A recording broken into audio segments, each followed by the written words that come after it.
Welcome from to another video. हा video फक्त specially 9वी 10वी आणि 11वी 12वी करता आहे. या व्हिडिओमध्ये आपण सगळ्या गोष्टींबद्दल बोलणार आहोत. त्याच्यामुळे व्हिडिओ जो आहे खूप महत्त्वाचा आहे. व्हिडिओ आवडला तर व्हिडिओला लाईक करा. तुम्ही चॅनलवर नवीन असाल तर अशाच प्रकारच्या शिक्षक भरती संदर्भात महत्त्वाच्या माहितीसाठी चॅनलला सबस्क्राईब करा. साईडचं नोटिफिकेशन बेल तुला ऑलवर सेट करा, जेणेकरून तुमच्याकडून कोणत्याही प्रकारचे नोटिफिकेशन मिस होणार नाही. आणि हा टेलिग्राम चॅनल, व्हॉट्सअप चॅनलची लिंक डिस्क्रिप्शनमध्ये आहे, त्यांना सुद्धा तुम्ही जॉईन करू शकता किंवा सबस्क्राईब करू शकता. तर चला सुरू करूया आजचा व्हिडिओ. तर बघा, सगळ्यात अगोदर महत्त्वाची गोष्ट म्हणजे 9वी 10वी आणि 11वी 12वी करता जर आपण हा स्पेशल व्हिडिओ बनवतो, त्याच्यामध्ये आपण कोणकोणत्या गोष्टी डिस्कस करणार आहोत. तर सगळे स्टार्टिंग पासून स्टार्ट करूया. पहिली गोष्ट म्हणजे 9वी 10वी आणि 11वी 12वीच्या ज्या जागा आहेत, उमेदवारांच्या मनामध्ये प्रश्न आहे की 9वी 10वी आणि 11वी 12वीच्या जागा किती येणार आहे आणि कोणकोणत्या येणार आहे. तर बघा, सगळ्यात अगोदर पवित्र पोर्टलवर ज्या जाहिराती अपलोड झालेल्या आहेत त्याच्यामध्ये जवळपास 22,000 पेक्षा जास्त पदभरती यावर्षी 2025-26 मध्ये होणार आहे. ठीक आहे. आता ही जी पदभरती आहे याच्यामध्ये 9वी 10वी आणि 11वी 12वीच्या जागा सुद्धा आहे. आता याच्यामध्ये दोन प्रकारच्या जाहिराती आहे. एक आहे विदाऊट इंटरव्ह्यूसाठी काही जागा आहेत आणि काही विथ इंटरव्ह्यूसाठी जागा आहेत. म्हणजे खूप साऱ्या अशा शैक्षणिक संस्था आहेत ज्या विथ इंटरव्ह्यूसाठी सुद्धा स्वतःच्या जाहिराती दिलेल्या आहे. आणि काही अशा मोठमोठ्या संस्था आहेत किंवा काही अशा छोट्या छोट्या संस्था सुद्धा आहेत की ज्यांनी विदाऊट इंटरव्ह्यूसाठी सुद्धा जागा दिलेल्या आहेत 9वी 10वी आणि 11वी 12वी करता. ठीक आहे. त्याच्यामुळे ही उमेदवारांसाठी जमेची बाजू आहे की दोन्ही प्रकारच्या जाहिराती तुम्हाला पवित्र पोर्टलवर ज्यावेळेस तुम्ही लॉग इन कराल तर त्यावेळेस तुम्हाला दिसणार आहे. आता गोष्ट करूया की 9वी 10वी आणि 11वी 12वी मध्ये कोणकोणत्या गोष्टींसंदर्भात चर्चा करायची. तर सगळ्यात अगोदर पहिले आपण चर्चा करणार आहोत 9वी 10वी साठी. ठीक आहे. जर तुम्ही 9वी 10वी साठी अप्लाय करणार असाल तर तुम्हाला 2-4 गोष्टी तुमच्या खूप महत्त्वाच्या आहेत की तुम्हाला स्कोर किती लागेल, 9वी 10वी साठी खरोखर स्कोप आहे का, तिथे नंबर लागेल का, आणि नंतर जागा किती येणार आहेत 9वी 10वी साठी, आणि कशा प्रकारे तिथे आपला जो स्कोर आहे त्यानुसार आपल्याला तिथे संधी मिळणार किंवा नाही मिळणार. ठीक आहे. तर सगळ्यात पहिली महत्त्वाची गोष्ट म्हणजे बघा, 9वी 10वी साठी ज्या जागा येतात तर त्या तिन्ही स्ट्रीमसाठी येतात. म्हणजे उदाहरणार्थ फॉर एक्झाम्पल सायन्स, आर्ट्स आणि कॉमर्स. तर त्याच्यामध्ये सायन्सच्या जागा आहेत. सायन्स फॅकल्टीचे जर तुम्ही असाल तर त्यावेळेस तुमचं BSc BEd झालेलं असेल तर त्यावेळेस तुम्हाला सायन्ससाठी जागा येतात. स्पेशली मॅथमॅटिक्ससाठी सुद्धा जागा येतात. इथं वर्ग 6 ते 8 साठी कंबाईन मॅथ सायन्स अशा जागा येत नाही किंवा सायन्स मॅथ्ससाठी जागा येत नाही. इथं स्पेशली एक तर मॅथमॅटिक्ससाठी जागा येतात किंवा एक तर सायन्ससाठी जागा येतात किंवा काही जागा मॅथ सायन्स दोन्हीसाठी असतात. तर त्यानुसार तुम्हाला कुठे पात्र आहात तुम्ही, त्यानुसार तुम्हाला विचार करावा लागेल. ठीक आहे. जे सायन्सचे विद्यार्थी आहेत त्यांच्यासाठी 9वी 10वीच्या जागा चांगल्या येतात गणित विज्ञान विषयासाठी. नंतर आर्टचे जर तुम्ही स्टुडंट आहात तर त्यावेळेस आर्टच्या सुद्धा जागा चांगल्या येतात 9वी 10वीच्या वेगवेगळ्या विषयांसाठी. आणि कॉमर्सचे जे विद्यार्थी आहेत त्यांच्यासाठी मात्र 9वी 10वीच्या जागा ज्या आहेत जवळपास नसल्यागत किंवा कमी प्रमाणामध्ये येतात. ठीक आहे. आता 9वी 10वी साठी किती स्कोर लागू शकतो बघा. 9वी 10वी साठी जो जेमतेम स्कोर लागू शकतो तो लागू शकतो 130 ते 140च्या आसपास. म्हणजे जर तुमचा स्कोर 130 किंवा 140च्या आसपास आहे तर तुम्ही 9वी 10वी साठी प्राधान्यक्रम देऊ शकता, पसंतीक्रम देऊ शकता. आता त्याच्यापेक्षा थोडा स्कोर तुमचा जर जास्त असेल 145 किंवा 147-48च्या आसपास किंवा 150 तर त्यावेळेस तुम्ही 9वी 10वीची जागा सहज घेऊ शकता. शिक्षक भरतीमध्ये तुम्हाला कोणत्या ना कोणत्या ठिकाणी, कोणत्या ना कोणत्या संस्थेवर विदाऊट इंटरव्ह्यूसाठी तुमचं काम होऊ शकतं. आणि जर तुम्ही विथ इंटरव्ह्यूसाठी गेले तर त्यावेळेस तुमचं 130 किंवा 135 स्कोरवर सुद्धा तुमचं 9वी 10वीवर सिलेक्शन होऊ शकतं. ठीक आहे. 9वी 10वीची गोष्ट केली आपण. आता जागा किती येऊ शकतात 9वी 10वी साठी, तर बघा जवळपास 3-3.5 हजाराच्या आसपास जागा ज्या आहेत 9वी 10वी साठी येऊ शकतात. एवढ्या जागा यायला पाहिजे without interview plus with interview दोन्ही जागा पकडून. ठीक आहे. आणि सर्व मीडियम. आणि हा एक गोष्ट महत्त्वाची की सर्व मीडियमसाठी जागा येणार आहेत. मराठी मीडियम, इंग्रजी मीडियम, उर्दू मीडियम आणि हिंदी मीडियम. ठीक आहे. सर्वांसाठी जागा 9वी 10वीच्या येतात. आता दुसरी गोष्ट करूया. पुढची जी गोष्ट आहे ती आहे 11वी 12वी करता.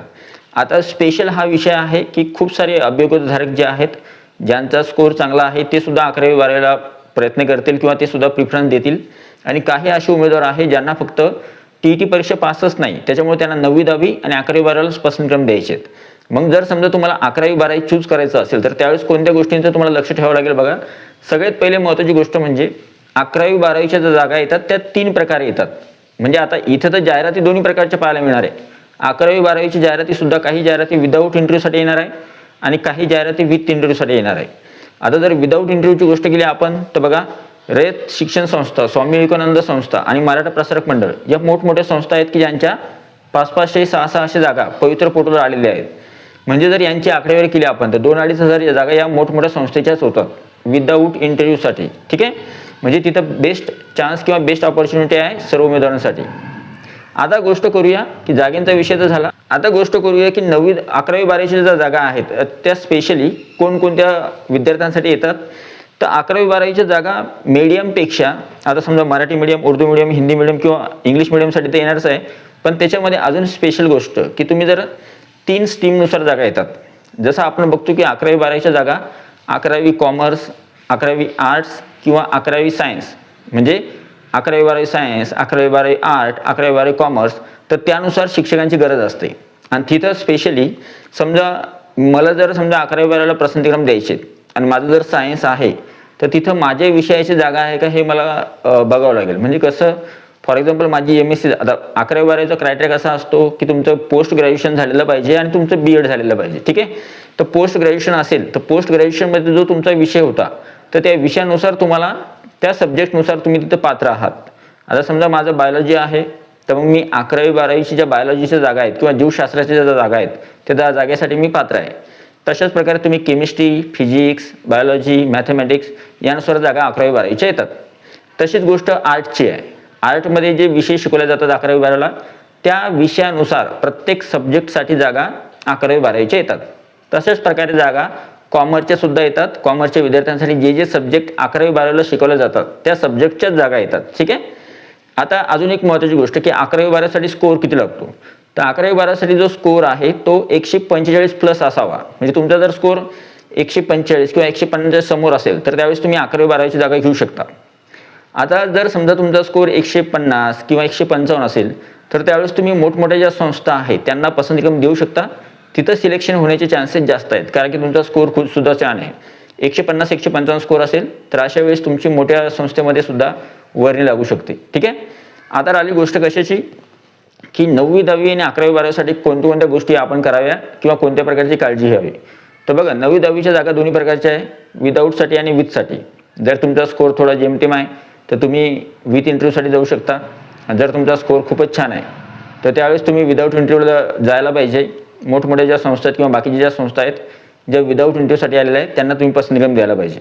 एक महत्त्वाची गोष्ट, जिथं कॉम्पिटिशन कमी आहे, जिथं विद्यार्थी जास्त पसंतीक्रम देणार नाही किंवा ज्या ठिकाणी तुम्हाला स्कोप आहे अशा जिल्ह्यांमध्ये तुम्ही निवड करावी किंवा अशा संस्थांचीच तुम्ही निवड करावी 9वी, 10वी आणि 11वी-12वी करता. ठीक आहे. तर अशा प्रकारे ही सर्व माहिती होती आणि हा व्हिडिओ फक्त स्पेशली 11वी-12वी आणि 9वी, 10वीसाठी होता. ठीक आहे. तर 9वी, 10वीची जी उमेदवार आहे आणि 11वी-12वीची जी उमेदवार आहे त्यांनी पूर्ण या गोष्टी लक्षात ठेवून 9वी, 10वी आणि 11वी-12वीला पसंतीक्रम देताना ही काळजी घ्यावी. ठीक आहे. तर आय होप हा जो व्हिडिओ आहे किंवा ही जी इन्फॉर्मेशन तुम्हाला आवडली असेल, व्हिडिओ आवडला तर व्हिडिओला लाईक करा. तुम्ही चॅनलवर नवीन असाल तर चॅनलला सबस्क्राईब करा. आणि तुम्हाला काय वाटतं की एखादी जी गोष्ट आहे तुम्हाला 9वी, 10वी किंवा 11वी-12वी संदर्भात विचारायची असेल तर ती कमेंट करू शकता. मी त्या कमेंटचा रिप्लाय नक्की देईन. व्हिडिओ आवडला तर व्हिडिओला लाईक करा. तुम्ही चॅनलवर नवीन असाल तर चॅनलला सबस्क्राईब करा अशाच प्रकारच्या महत्त्वपूर्ण माहितीसाठी. आणि या व्हिडिओला हाईप करा, या व्हिडिओला शेअर करायला विसरू नका. भेटूया पुढच्या व्हिडिओमध्ये. तोपर्यंत व्हिडिओ बघितल्याबद्दल thank you so much. Take care. Bye bye.